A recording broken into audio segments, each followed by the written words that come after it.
G'day, it's Jonathan here from Dawson Heating and Cooling. Today I'm going to show you how to diagnose the fault code on a Panasonic wall-mounted split system. So firstly, when the system isn't working properly, we've got to check the little timer light on the indoor unit, and that's actually what tells us that the system's in fault. If that is flashing, we know the system has a problem.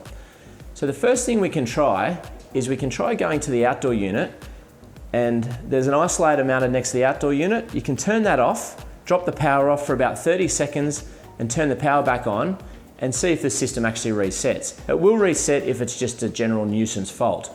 If the system doesn't reset and the timer light continues to flash, we now need to have your controller and see what the fault code is on your system. So what we need to do is get the controller and get a small pin, or a pen can sometimes do the trick, and hit the check button. You want to push that for about 5 or 6 seconds until the screen goes blank.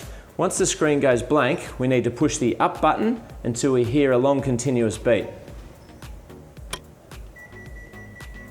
So that's telling us that our system has a H11 fault. So we can actually go to our fault code, which we'll show in the link below, and you can see that a H11 is a miscommunication between the indoor and the outdoor unit. So now that we know it's got a H11 fault, we've got to contact our service agent, tell them what the fault is, they'll come out, diagnose and repair the system for you. I hope that's been helpful. Thanks for watching and have a great day.